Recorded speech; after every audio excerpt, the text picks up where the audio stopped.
ज्ञानवापी मस्जिद को लेकर इस समय सियासी पारा हाई लेवल पर चल रहा है, लेकिन जानकारों की माने तो उनके अलग अलग दावे हैं। अब देखना होगा कि कोर्ट इस पर 30 तारीख को क्या निर्णय लेता है। राजीव वर्मा, रामपुर। इसको लेकर क्या कहते हैं? देखिए, ये देश के अंदर एक अलग ही माहौल बनाने की कोशिश हो रही है। आपको 2024 का चुनाव जीतना है तो और भी तो बहुत सारे मुद्दे हैं। आप महंगाई कम करिए, बेरोजगारी कम करिए। आप कभी कुतुब मीनार को, कभी जामा मस्जिद को, कभी ज्ञानवापी को, इन्हीं तरह से हिंदू मुस्लिम और मंदिर मस्जिद करके ही राजनीति करेंगे। ये देश हम सबका है, इसमें नफरत ख़त्म करके आपस में प्यार मोहब्बत का पैगाम दीजिए। मुसलमान इस देश की सबसे बड़ी आबादी है, आपके बाद में बहुसंख्यक के बाद में अल्पसंख्यकों में सबसे बड़ी आबादी मुसलमान है।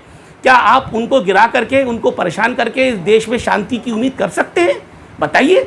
एक भाई परेशान हो और एक भाई सुख से रहे तो क्या वो देश सुखी होगा, वो परिवार सुखी होगा? तो हमारी निवेदन है हाथ जोड़ करके देश के प्रधानमंत्री जी से, देश के प्रदेश के मुख्यमंत्री जी से और जितने भी लोग शासन चला रहे हैं, बुद्धिजीवी वर्ग से सबसे निवेदन है हाथ जोड़ करके इस देश में अमन का पैगाम फैलाइए। ये देश हम सबका है और हम सब लोग मिलकर इस देश को बहुत आगे ले जा सकते हैं। लेकिन अगर यही मामले रहे, कभी ज्ञानवापी के आप सर्वे करा रहे हैं, उसमें एक जो फव्वारा है उसको आप शिवलिंग बता रहे हैं, जबकि साबित हो गया, सींग डाल के देख लिया, पाइप डाल के देख लिया, अरे पानी भी डलवा के देख लो, साबित करो। लेकिन इसको माहौल को ख़राब मत करो। हमारा निवेदन है सभी लोग भाईचारा बनाए रखें और जो नफरत की बातें हैं वो ख़त्म होनी चाहिए। कभी ताजमहल आ जाता है, कभी कुछ आ जाता है, ये क्या है? हालात? ये हालात बहुत बुरे हैं। इससे देश में एक क्या कहना चाहिए, अंतर्किलह, एक गृह युद्ध की स्थिति पैदा हो जाएगी।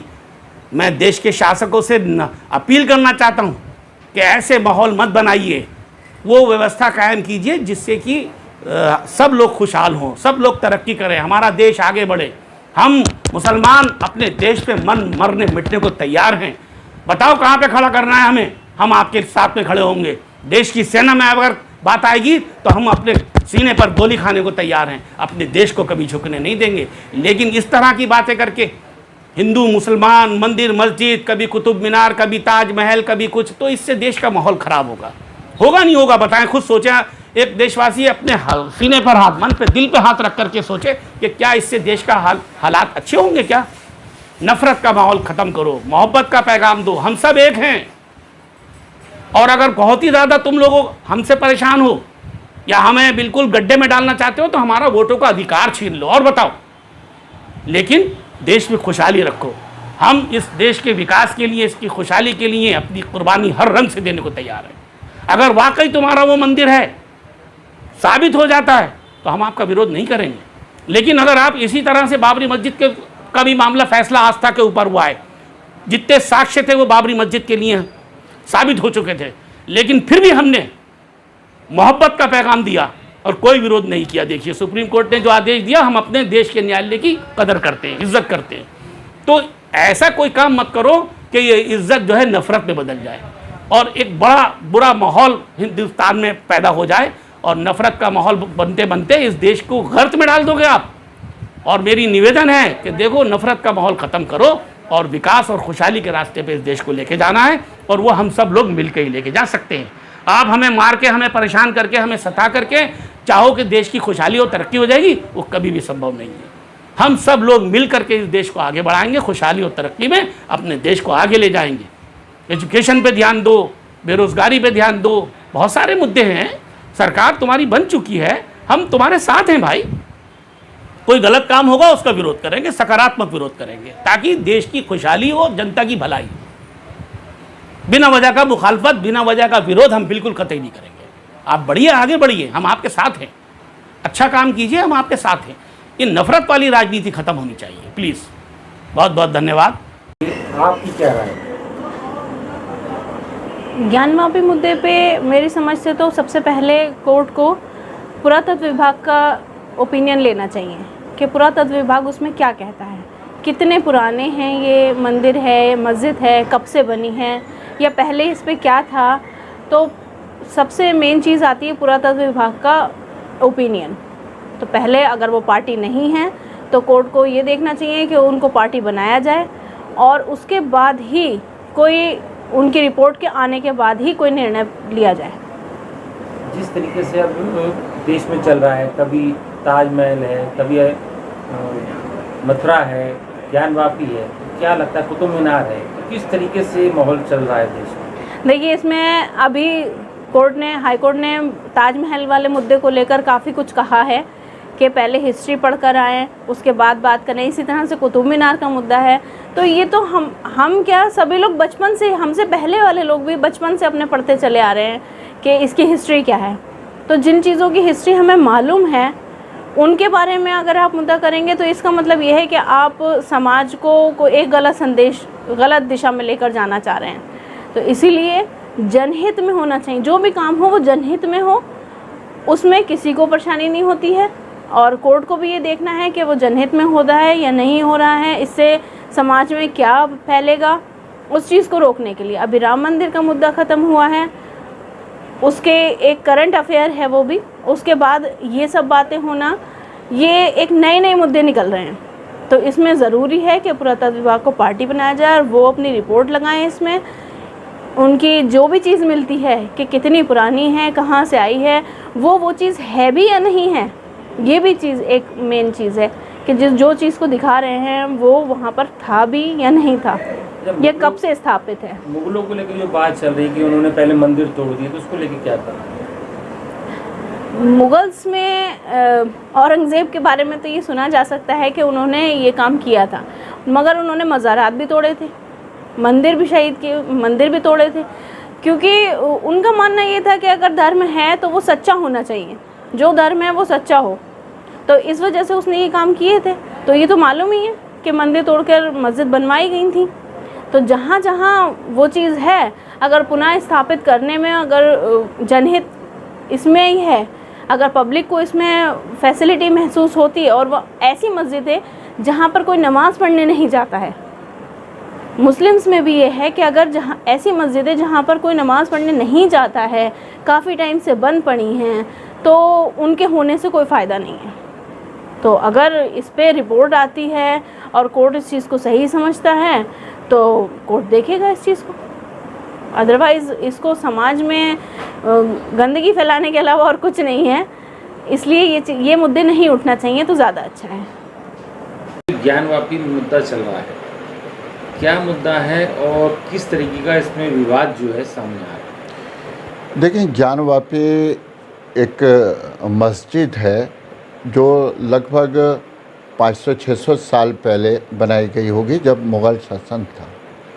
उस वक्त में मेरी जो जानकारी है उसमें मुग़ल शासकों ने जब हिंदुस्तान में ये सोचा कि इस्लामिक हुकूमत हमने क़ायम कर दी, तो सबसे पहले बड़ी सच्चाई के साथ कह रहा हूँ, मुस्लिम समाज को या किसी को भी बुरा लगता है तो 1 लाख बार लगे, क्योंकि जब उन्होंने शासन कायम कर दिया तो उन्होंने कहा कि मंदिरों को तोड़ा जाए, पहले मूर्ति पूजन को नेस्तो नाबूद किया जाए।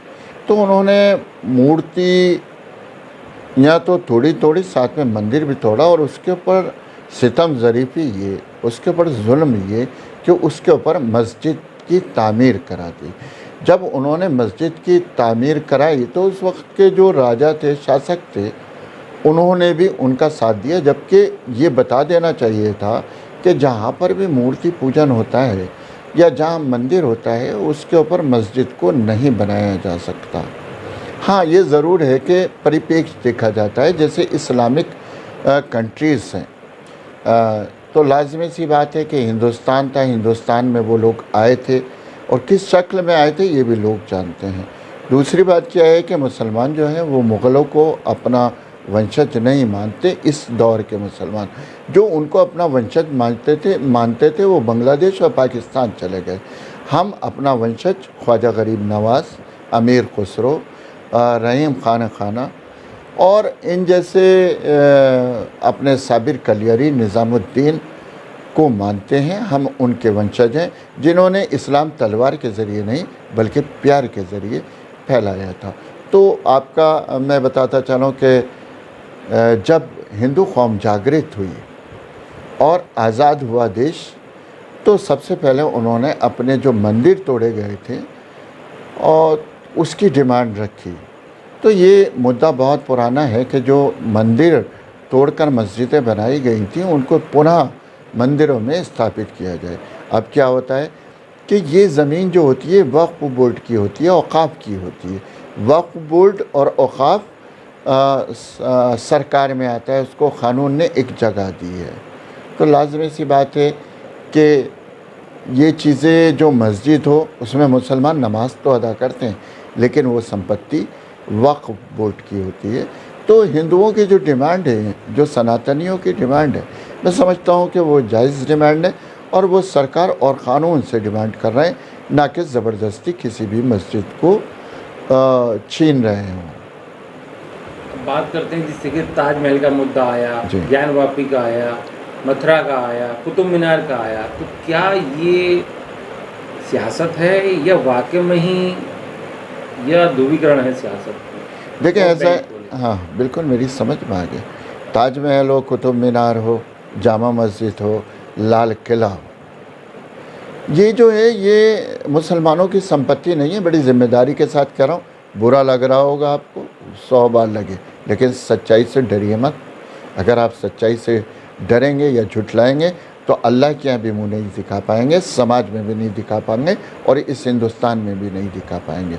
ये जो प्रॉपर्टीज़ हैं ये सब हमारे हिंदुस्तान की हैं और सरकार की हैं। तो जो सरकार की संपत्ति है, जैसे ताजमहल है, ताजमहल पे कोई भी दावा करे तो उसका जवाब जो है वो सरकार और क़ानून देगी, और वक्फ बोर्ड देगा। हमारे यहाँ 2 तरीके के वक्फ बोर्ड होते हैं, एक सुन्नी वक्फ बोर्ड होता है, एक शिया वक्फ बोर्ड होता है।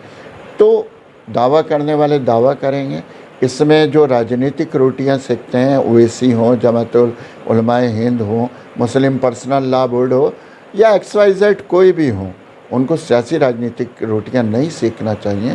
भाई आपने नमाज़ पढ़ी, बहुत बढ़िया है, आप नमाज़ पढ़ते हैं, बहुत अच्छी बात है। मैं नमाज रोज़ा जो भी कुछ करता हूँ अपने लिए करता हूँ, अपने दीन के लिए करता हूँ।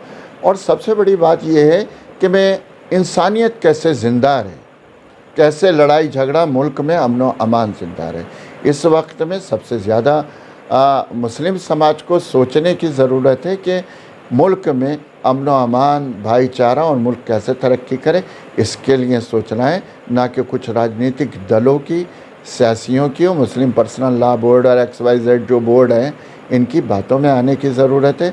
अगर वहाँ पर सिंबल, चिन्ह या निशान ऐसे या प्रतीक ऐसे मिलते हैं कि वहाँ मंदिर था, तो मुसलमानों को ईमानदारी के साथ, भाईचारे के साथ, हम आएंगे के साथ, शांति के साथ समझौता कर लेना चाहिए, क्योंकि ये भाइयों भाइयों का मामला है और ये हमारे मुल्क का मामला है। इसमें पाकिस्तान द्वारा रचित साजिशों में मुसलमान अपने मुल्क की अमन व अमान और शांति को भंग ना करें और आपसे बैठ कर के उस पर समझौता करें, क्योंकि सच्चाई खुद बोलती है। अगर आपकी मस्जिद है, अगर मेरा मंदिर है, मेरा गुरुद्वारा है, मेरा चर्च है, तो वो खुद बोलेगा, ना कि समाज बोलेगा। ये आर्कोलॉजी या हमारा न्यायालय अब जानेगा कि वहाँ पर क्या है, क्या था, और इसका फ़ैसला जल्द, बहुत जल्द आ जाएगा। आपको लगता है कि इन चीज़ों की आवश्यकता थी? अब जैसे चुनाव जीतने के बाद प्रदेश में इन चीज़ों की आवश्यकता थी? आखिर ये मुद्दे क्यों आ रहे हैं अब सामने? देखिए ऐसा है कि पिछली सरकारों में नहीं आए ये मुद्दे। ऐसा है कि मुसलमानों को वोटर माना जाता था और यहाँ का जो बहुसंख्यक वर्ग था, बड़ी ज़िम्मेदारी के साथ फिर से ये बात कर रहा हूँ, लोग मेरे दुश्मन यूँ हैं कि मैं सच बोलता हूँ। और मैं तो एक बात आपके एक शेर कह दूँ, किसी शहर का है कि सच बोलने के तौर तरीके नहीं रहे, पत्थर बहुत हैं शहर में, शीशे नहीं रहे। तो हम वो आईना है जो लोगों को दिखाना चाहते हैं। तो लाजमी सी बात है कि सरकार ये मुद्दे नहीं उठाती, ना कानून उठाता है। जिनकी धार्मिक आस्थाएं हैं, चाहे मस्जिद में हो, मज़ार में हो या मंदिर में हो, वो लोग उठाते हैं और उठाना चाहिए। और ज़िंदा कौमों का ये हक़ होता है कि वो अपने देश को बचाएं, अपनी जो परंपराएं हैं उसको बचाएं और अपने धार्मिक स्थलों को भी बचाएं, चाहे वो हिंदू हों या मुसलमान हों।